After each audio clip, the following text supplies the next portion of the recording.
Be me a non-average guy, give or take 30.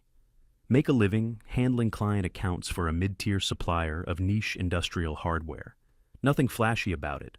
We move precision parts, pressure systems, and technical components most people couldn't identify if their life depended on it. It's the invisible infrastructure type of business. Factories rely on it, but nobody brags about it. Compensation's fair, workflow predictable, and leadership keeps expectations simple. Perform. For anonymity's sake, I'll just call my manager the boss. Career engineer, climbed from the shop floor to the corner office. His worldview revolves around margins, renewals, and supply chains that don't break. As long as revenue stays healthy and customers don't complain, he doesn't micromanage. If they're not, he'll be at your desk asking why. Simple as that. Our office is about 80% male. Not by design, it's just the nature of the industry.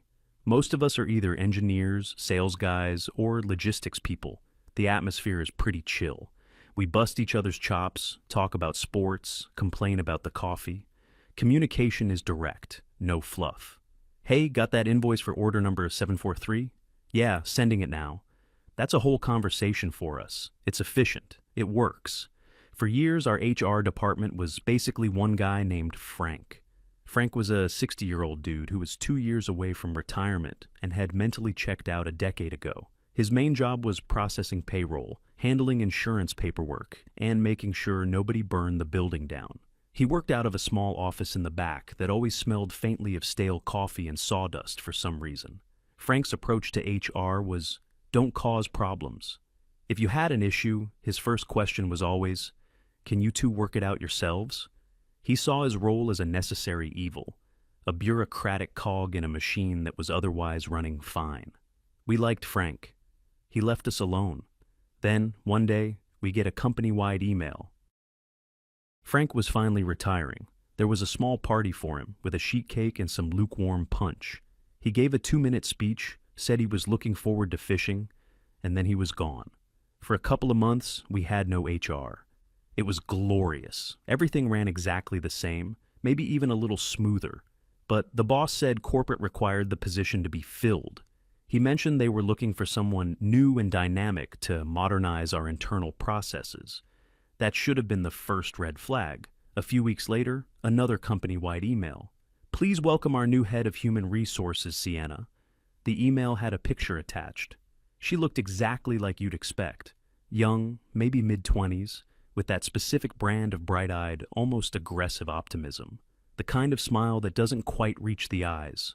Her bio was a masterclass in corporate buzzwords. Talked about fostering a culture of inclusivity, championing diversity, and building synergistic workplace paradigms. I had to look up what a paradigm was. The guys and I passed the email around in our chat group with a bunch of skull emojis. Our blissful, problem-free existence was about to end. We could feel it. Her first day, you could tell a new sheriff was in town. She didn't just go to her office. She did a listening tour. Walked around the entire office with a brand new notepad and a pen, introducing herself to everyone. She had this way of talking to you, where it felt less like a conversation and more like an evaluation. She'd ask you about your role, nod thoughtfully, and then write something down in her notepad without breaking eye contact. It was incredibly unnerving. She got to my desk. Hi, you must be Anon. I'm Sienna. I'm just so excited to learn about everyone's contributions to the team. I told her what I did, managing client accounts. Her eyes lit up. Oh, client-facing. That's such a crucial intersection for our company's values. I just nodded. What the hell do you even say to that? She scribbled something in her notepad. I'm really passionate about ensuring our external communications reflect our internal commitment to a safe and progressive environment. Another nod from me. Okay. Well, welcome to the company. She gave me that same smile again and moved on to the next desk. The whole office was on edge for the first week. She was like a predator stalking the herd, just watching. We'd see her standing by the coffee machine, not getting coffee, just observing how people interacted. She'd sit in on meetings she wasn't invited to, sitting in the back corner, just writing in her notepad. The office banter died down. The jokes stopped. Everyone started talking in that careful, sanitized way you do when you know you're being monitored. After about 2 weeks of this silent observation, the emails started. The first one was innocent enough. Team, a friendly reminder to please clean up after yourselves in the break room. A clean space is a happy space. Okay, fair enough. Someone left a dirty mug in the sink, but the tone was off, condescending. A week later, another one. Hi, colleagues. I've noticed some items in the refrigerator are past their expiration date.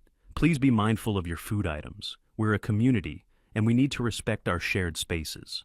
Again, not a huge deal, but it felt like we were being managed by a passive-aggressive dorm, RA.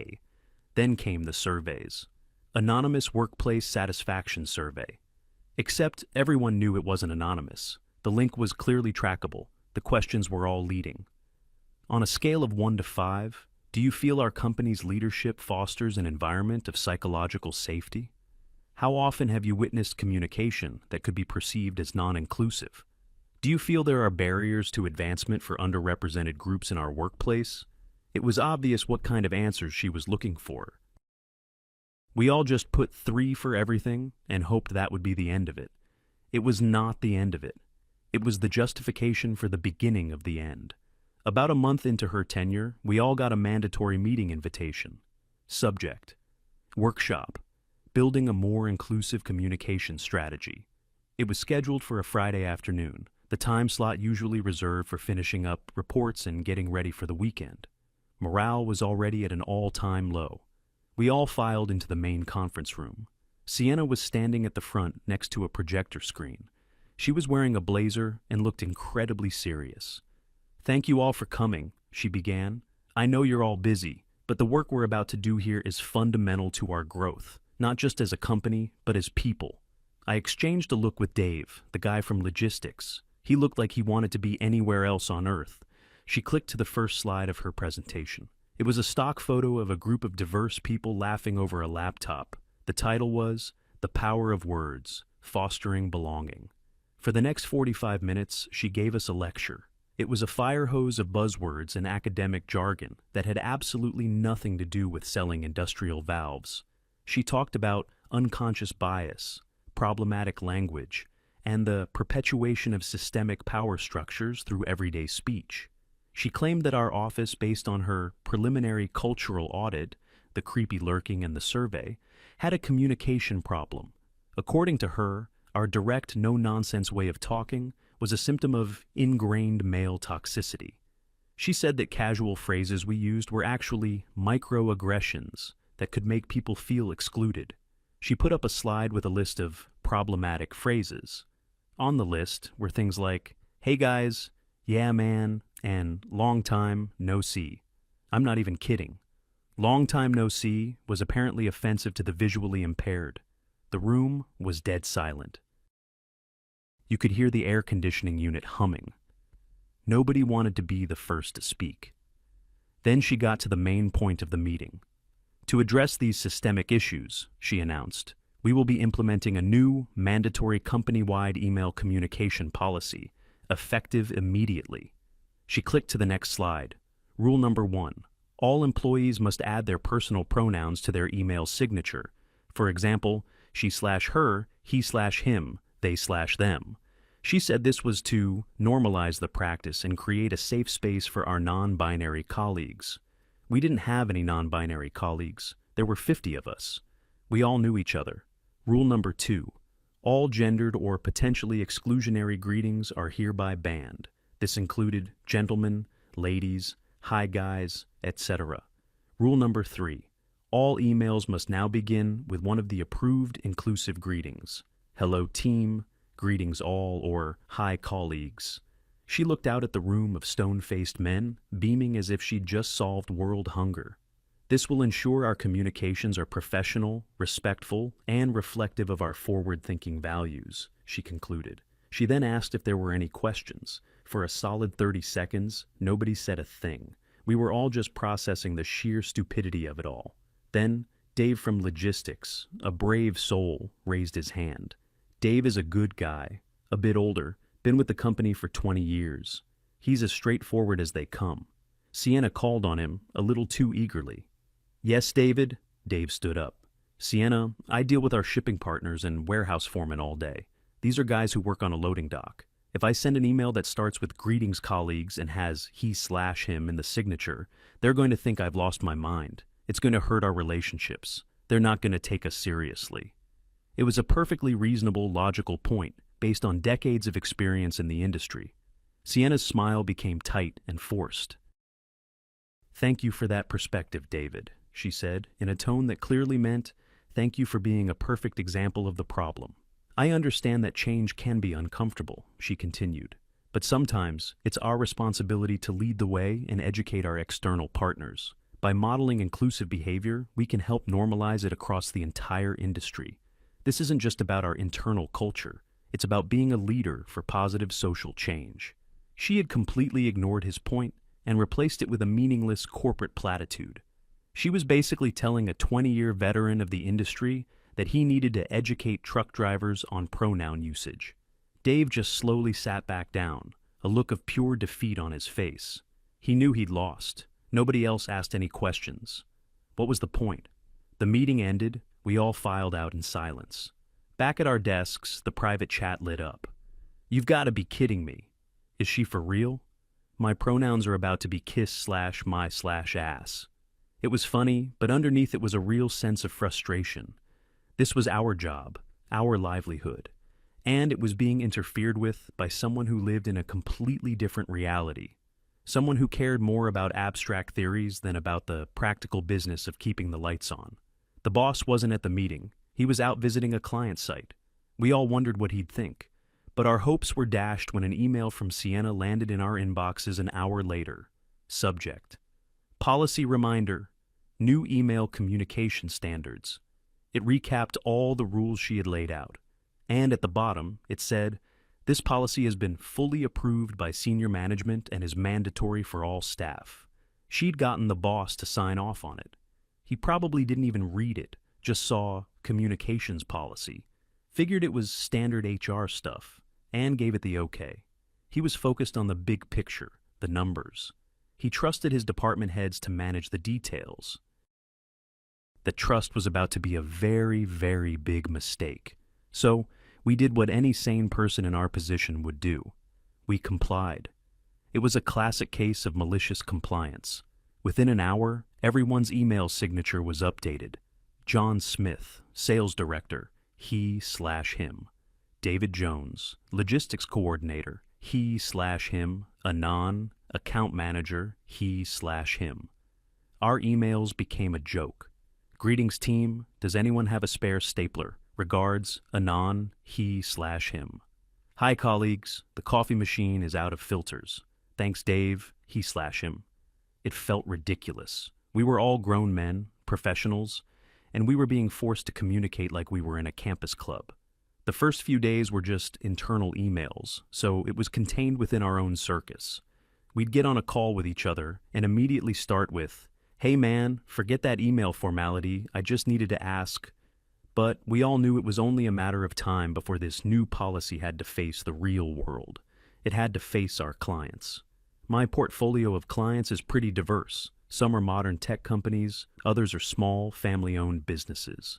And then there are the big ones, the old-school industrial giants. My biggest account, by far, was a manufacturing firm based in the Midwest. They made heavy-duty components for the oil and gas industry. They were our single largest source of revenue. Losing them would be catastrophic. The owner of the company was my main point of contact. Let's call him the client.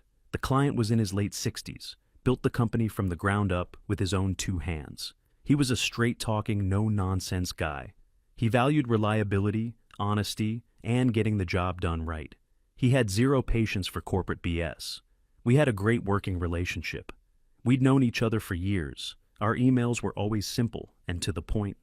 "Anon, need a quote on 500 units of part number X27. Need it by EOD/TC/TC, quote attached.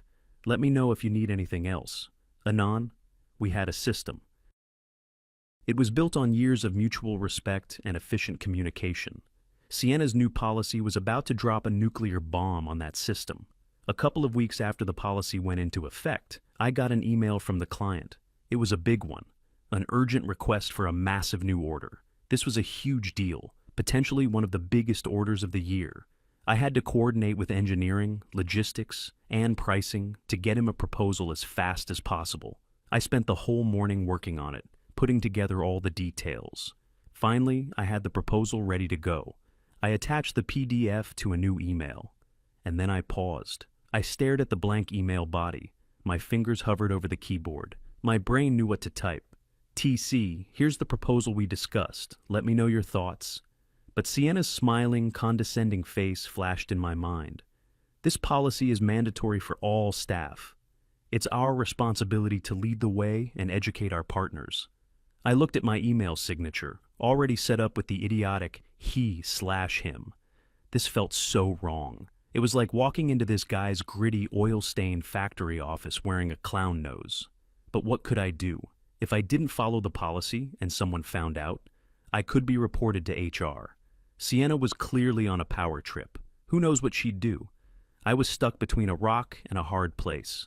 Risk my relationship with my biggest client, or risk getting a formal reprimand from the new HR commissar. So I did what most people would do. I chose to protect my job. I typed the most sterile, soulless email of my entire career. Greetings, client's name. Please find the attached proposal for your review per your request. We are confident it meets the specifications discussed. Please let us know if you have any questions. Regards, Anon, account manager, he/him. I read it over 3 times. It sounded like it was written by a robot. It was impersonal, cold, and reeked of the kind of corporate nonsense that the client openly despised. My stomach was in a knot. I took a deep breath and clicked send. The email shot off into the ether. I felt like I had just pulled the pin on a grenade and rolled it into my own career. All I could do now was wait for it to explode. I sat there, staring at my sent folder. The email was gone. There was no unsending it.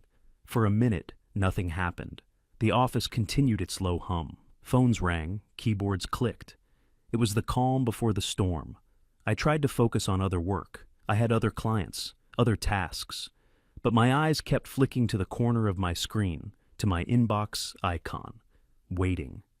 Every notification sound made my heart jump into my throat. Was it him? A new email arrived. It was just a weekly sales report. Another one. A spam message about a webinar.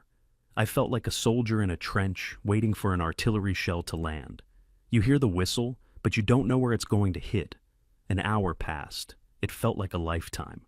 Maybe he's busy, I thought. Maybe he'll see it, think it's weird, but just focus on the proposal and ignore the rest. Maybe I was overthinking it. People are reasonable. He's a businessman. He cares about the numbers, not the email format.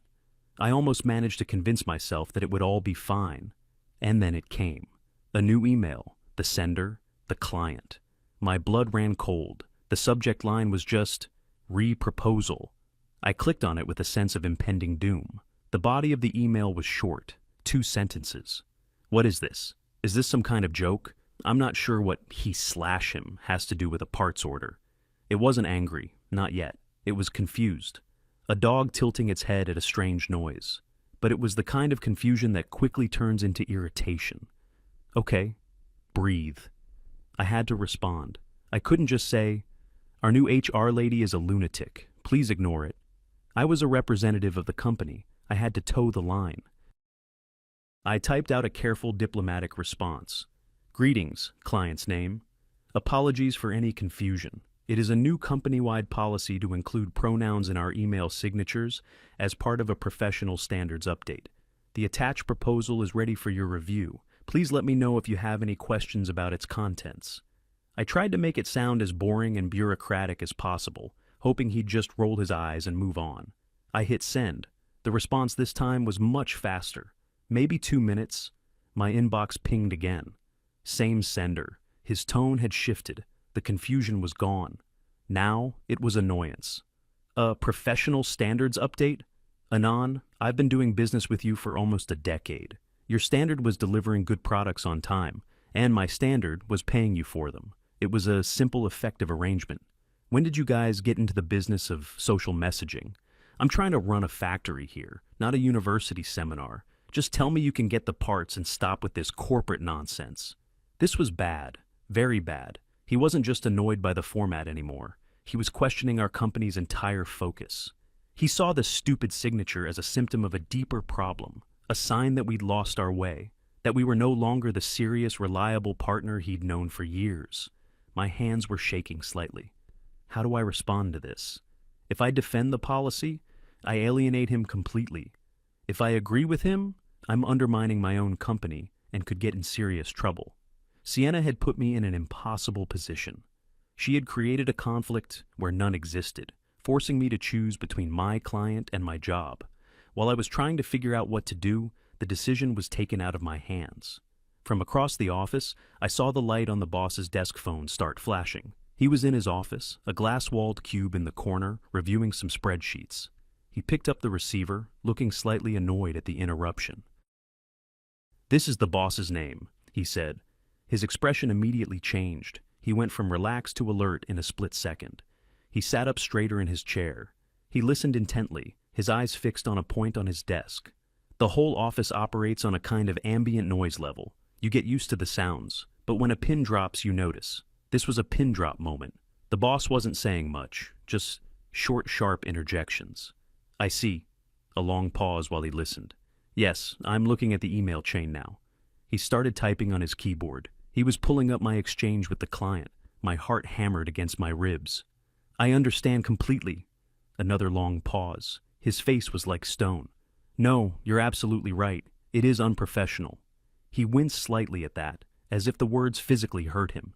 Hearing a client call his company unprofessional was like a personal insult. "Let me be clear. This is not how we do business. This is not our standard." He listened for another moment. "I will take care of this, personally, right now. I give you my word. You have my sincere apologies." He nodded. "Thank you for bringing this to my attention directly. I appreciate it." He hung up the phone. He didn't slam it down. He placed it back in the cradle with a slow, deliberate precision that was far more terrifying than any outburst. He sat there for a moment, just staring at his computer screen. Then he pushed his chair back, the sound scraping loudly in the now silent office. He stood up. Everyone in the office was pretending not to watch, but everyone was watching. People were typing on their keyboards without actually hitting any keys, staring intently at documents they weren't reading. The boss walked out of his office. He didn't look at me. He didn't look at anyone. His eyes were locked on one destination at the far end of the office, Sienna's desk. He walked with a purpose I had never seen before. It wasn't a casual stroll. It was a march. Every step echoed on the industrial-grade carpet. He walked past my desk, past the sales guys, past logistics. With every step, the tension in the room ratcheted up another notch. We were all holding our breath. Sienna was at her desk, typing away, probably composing another friendly reminder about recycling or something. She was completely oblivious. She looked up as he approached, a bright, slightly confused smile on her face, as if she was expecting a routine question. "Hi," boss's name. "What can I do for—" He cut her off.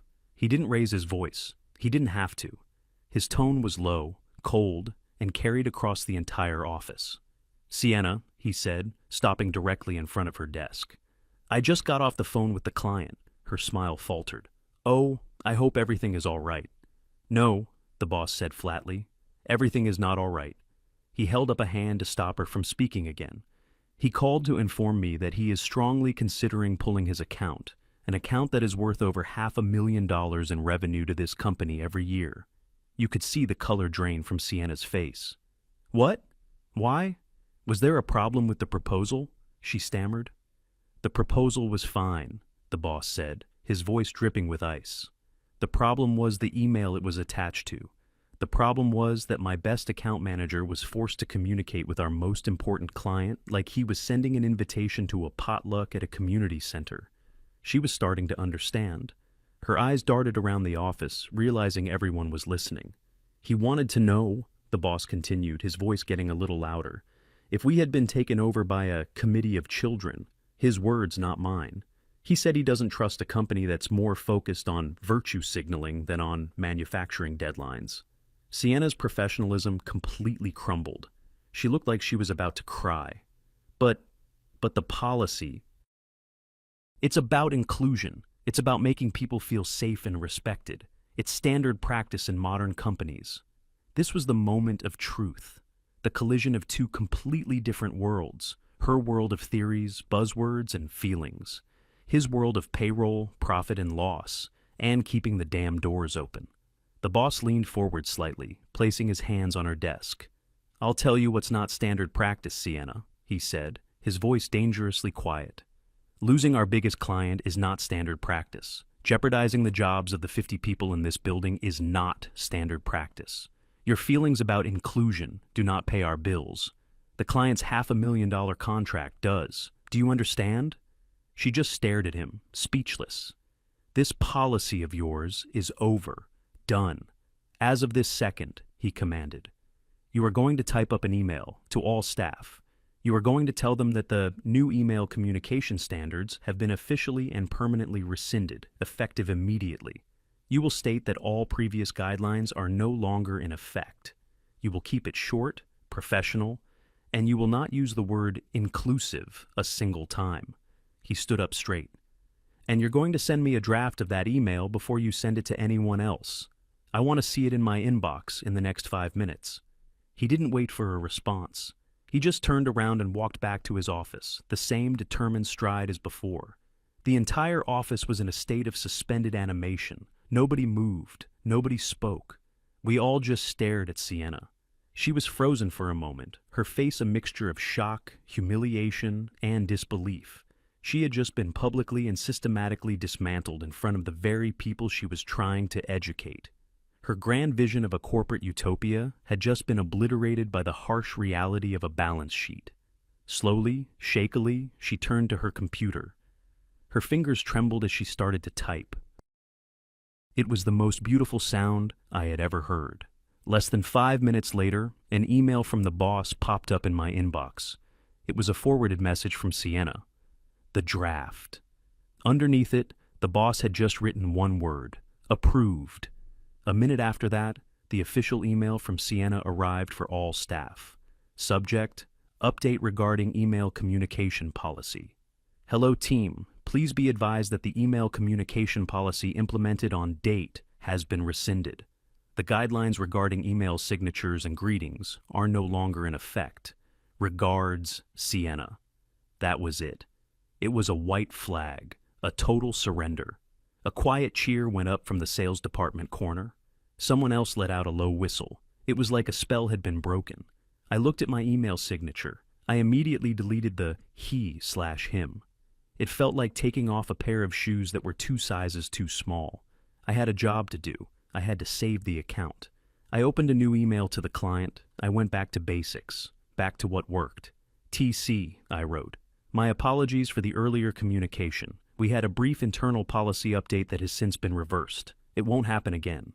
The proposal is solid. We can meet your timeline. Let me know if you want to proceed. Anon. I hit send. 3 minutes later, he replied. Good. Glad to hear you're back to your senses. The proposal looks good. Send the contract over. TC. I leaned back in my chair and let out a breath I didn't even realize I'd been holding. It was over. The crisis was averted. The rest of the day, the office was buzzing. The old energy was back. People were joking again. The cloud of corporate sanctimony had lifted. Someone walked by my desk and said, Hey man, nice work saving the company. I just gave him a nod. Sienna didn't leave her desk for the rest of the day. She didn't take a lunch break. She just sat there, staring at her screen, doing what looked like the most basic data entry. Her grand crusade was over. She had flown too close to the sun, and the sun, in this case, was a pissed-off client with a big checkbook. In the following weeks, things returned to normal. Better than normal, actually. Sienna was still there, but she was a ghost. All her initiatives were canceled. No more workshops, no more surveys. She just did her payroll and benefits paperwork. She became the new Frank, but without the quiet dignity. She was a living monument to what happens when ideology collides with reality. Reality always wins.